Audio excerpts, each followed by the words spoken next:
Hello, ಎಲ್ಲರಿಗೂ ನಮಸ್ಕಾರ. Welcome back to my YouTube channel. So ಇವತ್ತಿನ ಅದ್ಭುತವಾದ ರೆಸಿಪಿ ಬಂದು sweet corn cutlet with curd tadka. So ಬನ್ನಿ ಹಾಗಾದ್ರೆ ನೋಡೋಣ ಹೇಗೆ ಮಾಡೋದು ಈ ರೆಸಿಪಿ ಅಂತೇಳಿ. ತುಂಬಾ ಚೆನ್ನಾಗಿರುತ್ತೆ. ಈ ಕಟ್ಲೆಟ್ನ ನೀವು ಹಾಗೆ ಸಹ ಸಾಸಲ್ಲಿ ತಿನ್ಬೋದು, ಇಲ್ಲ ಈ ತರ ಕರ್ಡ್ ತಡ್ಕ ಮಾಡ್ಕೊಂಡನ್ನ ತಿನ್ಬೋದು. ಸೊ ಬನ್ನಿ ಹಾಗಾದ್ರೆ ಎಮ್ಮಿ ಆದಂತಹ ಈವ್ನಿಂಗ್ ಸ್ನಾಕ್ ಹೇಗೆ ಮಾಡೋದು ಅಂತ ನೋಡೋಣ. ಈಗ ಮಾಡೋದಕ್ಕೆ ಬೇಕಾಗಿರೋ ಸಾಮಗ್ರಿಗಳು ನೋಡೋಣ ಬನ್ನಿ. 1 ಕಪ್ ಆಫ್ ಬಾಯ್ಲ್ ಕಾರ್ನು, ಸಣ್ಣಗೆ ಹಚ್ಕೊಂಡಿರೋ ಕೊತ್ತಂಬರಿ ಸೊಪ್ಪು, ಸಣ್ಣಗೆ ಹಚ್ಕೊಂಡಿರೋಂಥ capsicum, red and green capsicum 2 ತೊಗೊಂಡಿದ್ದೀನಿ. ಮತ್ತು ಬೇಸನ್, ಕಡಲೆ ಹಿಟ್ಟು ಸ್ವಲ್ಪ, ಮತ್ತು ಬಾಯ್ಲ್ ಮಾಡ್ಕೊಂಡಿರೋ ಪೊಟೆಟೊ ಮ್ಯಾಶ್ ಮಾಡಿ ಇಟ್ಕೊಂಡಿದ್ದೀವಿ. ಕರ್ಬೇವಿನ ಸೊಪ್ಪು, ಒಣಮೆಣಸಿನ್ಕಾಯಿ, ರುಚಿಗೆ ತಕ್ಕಷ್ಟು ಉಪ್ಪು, ಎಳ್ಳು ಹುರ್ಕೊಂಡಿರೋದು, ಹಸಿಮೆಣಸಿನ್ಕಾಯಿ 1-2 ಹಸಿಮೆಣಸಿನ್ಕಾಯಿ ಸಣ್ಣಗೆ ಹಚ್ಕೊಂಡಿರೋದು, ಮತ್ತು ಈರುಳ್ಳಿ ಸಣ್ಣಗೆ ಹಚ್ಕೊಂಡಿರೋದು, ಸ್ವಲ್ಪ ಮೊಸರು, ನಂತರ ನಮಗೆ ಸಣ್ಣಗೆ ತುರ್ಕೊಂಡಿರುವಂತಹ ಕ್ಯಾರೆಟು, ಅಚ್ಚ ಖಾರದ ಪುಡಿ ಹಾಗೂ ಧನಿಯಾ ಪುಡಿ. ಬನ್ನಿ ಹಾಗಾದ್ರೆ ನೋಡೋಣ ಕಾರ್ನ್ ಕಟ್ಲೆಟ್ ವಿತ್ ಮೊಸರು ಅಂದರೆ ಕರ್ಡ್ ತಡ್ಕ ಮಾಡೋದು ಹೇಗೆ ಅಂತ ಹೇಳ್ಬಿಟ್ಟು. ಈಗ ಒಂದು ಮಿಕ್ಸಿಂಗ್ ಬೌಲ್ಗೆ ಸ್ವೀಟ್ ಕಾರ್ನ್ 1 ಕಪ್ಪಷ್ಟು ಬೇಯಿಸ್ಕೊಂಡು ಇಟ್ಕೊಂಡಿರೋಂತಹ ಸ್ವೀಟ್ ಕಾರ್ನ್ ಹಾಕ್ಕೊಳ್ಳೋಣ. ನಂತರ ನಾವೀಗ ಬಾಯ್ಲ್ ಮಾಡಿ ಮ್ಯಾಶ್ ಮಾಡಿರೋಂಥ ಪೊಟೆಟೊ ಹಾಕ್ಕೊಳ್ಳೋಣ. ಇದಕ್ಕೆ 1 ಕಪ್ಪಷ್ಟು, 1 ದೊಡ್ಡ ಪೊಟೆಟೊರೇ ಆಯಿತು, 1 ಪೊಟೆಟೊ ಸಾಕೋದಕ್ಕೆ. ಇದಕ್ಕೆ ಸಣ್ಣಗೆ ಹಚ್ಕೊಂಡಿರೋಂತಹ ರೆಡ್ ಕ್ಯಾಪ್ಸಿಕಮ್ಮು ಮತ್ತು ಗ್ರೀನ್ ಕ್ಯಾಪ್ಸಿಕಮ್ಮು 2 ಹಾಕೋಣ. ನಾವೇನು ತುರ್ಕೊಂಡಿರ್ತೀವಲ್ಲ ಕ್ಯಾರೆಟು, ಸೊ ಅದು ಸಣ್ಣ ಕಪ್ಪಷ್ಟು, 1 ಸಣ್ಣ ಕ್ಯಾರೆಟ್ ಆದರೆ ಸಾಕೋದಕ್ಕೆ. ನಂತರ ಇದಕ್ಕೆ ಸಣ್ಣಗೆ ಹೆಚ್ಕೊಂಡಿರೋ ಈರುಳ್ಳಿ ಹಾಕ್ಕೊಳ್ಳೋಣ. ಇದಕ್ಕೆ ಈಗ ನಾನು ಸ್ವಲ್ಪ ಹಸಿಮೆಣಸಿನ್ಕಾಯಿ ಹಾಕೋತಾ ಇದ್ದೀನಿ ಖಾರಕ್ಕೆ ತಕ್ಕಂಗೆ. ಈಗ ಕರ್ಬೇವಿನ ಸೊಪ್ಪು ಹಾಕ್ಕೊಳ್ಳೋಣ. ಕೊತ್ತಂಬರಿ ಸೊಪ್ಪು ಸ್ವಲ್ಪ ಹಾಕ್ಕೊಳ್ಳೋಣ. ಇದಕ್ಕೆ ಬೈಂಡಿಂಗ್ಗೆ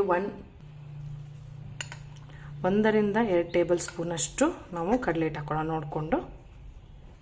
ಇದಕ್ಕೆ ಊದಿಟ್ಕೊಂಡಿರ್ತೀವಲ್ಲ ಎಳ್ಳು, ಅದನ್ನು 1 ಅರ್ಧ ಟೇಬಲ್ ಸ್ಪೂನ್ ಅಷ್ಟು ಎಳ್ಳು ಹಾಕ್ಕೊಳ್ಳೋಣ. ಈಗ ರುಚಿಗೆ ತಕ್ಕಷ್ಟು ಉಪ್ಪು.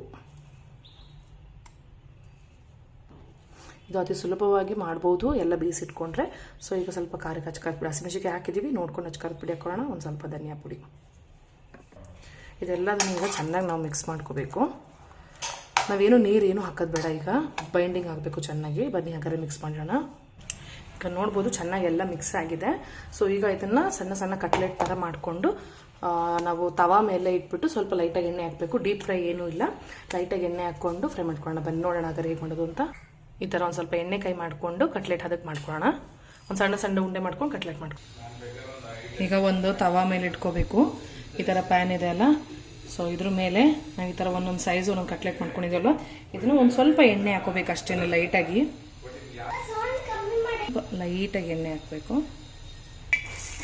ಈ ಥರ ಎಣ್ಣೆ ಹಾಕ್ಕೊಂಡು ಈ ಕಟ್ಲೆಟ್ನ ಇಟ್ಕೊಂಡು ಸೈಜ್ನ ನೋಡಿಕೊಂಡು 1 ಸ್ಪೂನಷ್ಟು ಎಣ್ಣೆ ಸಾಕು. ಡೀಪ್ ಫ್ರೈ ಅಲ್ಲ, ಆಗಲೇ ಹೇಳ್ದಂಗೆ ಹಾಕೊಂಡು ಬೇಯಿಸ್ಕೋಬೇಕು ಚೆನ್ನಾಗಿ.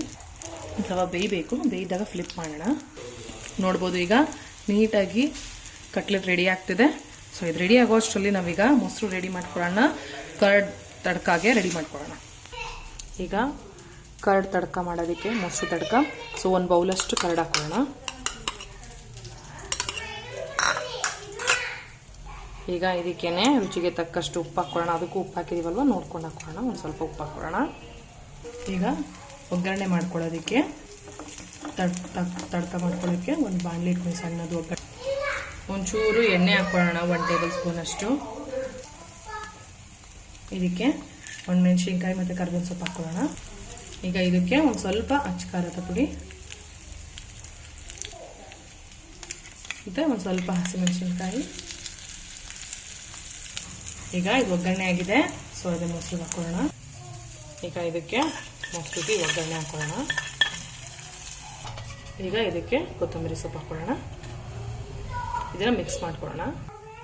ಈಗ ಇದು ಚೆನ್ನಾಗಿ ಮಿಕ್ಸ್ ಮಾಡಿದ್ರೆ ಮೊಸರುದು ಅಂದರೆ ಕರ್ಡ್ ತಡ್ಕ ರೆಡಿ ಇದೆ. ಸೊ ನಮಗೆ ಆಗಲೇ ನೋಡ್ದಂಗೆ ನಮ್ಮದು ಕಟ್ಲೆಟ್ ಸಹ ರೆಡಿ ಇದೆ. ಸೊ ಬನ್ನಿ ಹಾಗಾದರೆ ಸರ್ವಿಂಗ್ ಪ್ಲೇಟ್ ನೋಡ್ಬೋದು. ಈ ಥರ ಸರ್ವಿಂಗ್ ಪ್ಲೇಟ್ ಹಾಕಿದ್ದೀವಿ. ಸೊ ನಂತರ ಇದಕ್ಕೆ ಮಾಡ್ಕೊಂಡಿರೋಂತಹ ಸ್ವೀಟ್ ಕಾರ್ನ್ ಕಟ್ಲೆಟ್ನ ಮೇಲೆ ಹಾಕಿ ಒಂದು ಸ್ವಲ್ಪ ಅಚ್ಚ ಖಾರದ ಪುಡಿ ಹಾಕಿ ಕೊಟ್ಟರೆ ತುಂಬ ಚೆನ್ನಾಗಿರುತ್ತೆ. ಅದಕ್ಕೆ ಈಗ ಸ್ವಲ್ಪ ಸ್ವಲ್ಪ ಕೊತ್ತಂಬರಿ ಸೊಪ್ಪು ಹಾಕ್ತಾ ಇದ್ದೀನಿ. ಸೊ ನೋಡ್ಬೋದು ಹೇಗೆ ಈಸಿಯಾಗಿ sweet corn cutlet with curd tadka ರೆಡಿಯಾಗಿದೆ ಅಂತ. ಸೊ ಈವ್ನಿಂಗ್ ಸ್ನ್ಯಾಕ್ ಆಗಿ ತುಂಬ ಚೆನ್ನಾಗಿರುತ್ತೆ. ಸೊ ಮನೇಲೆಲ್ಲರೂ ಟ್ರೈ ಮಾಡೋದು ಮರಿಬೇಡಿ ಅಂತ ಕೇಳ್ಕೊತೀನಿ. ಸೊ ಹೇಗಾಯಿತು ಅಂತೇಳಿ ಕಮೆಂಟ್ ಬಾಕ್ಸಲ್ಲಿ ತಿಳಿಸಿ. ಯಾರ್ಯಾರು ಇನ್ನೂ ನಮ್ಮ ಚಾನಲ್ ದಯವಿಟ್ಟು ಸಬ್ಸ್ಕ್ರೈಬ್ ಆಗಿ, ಶೇರ್ ಮಾಡಿ, ಲೈಕ್ ಮಾಡಿ ಅಂತ ಕೇಳ್ಕೊತೀನಿ. ಹಾಗಾದ್ರೆ ಮುಂದಿನ ಅದ್ಭುತವಾದ ರೆಸಿಪಿಯೊಂದಿಗೆ ಸಿಗೋಣ ಅಂತ ಹೇಳ್ತಾ ಎಲ್ಲರಿಗೂ ಬಾಯ್, ಸಿ ಯು, ಟೇಕ್ ಕೇರ್.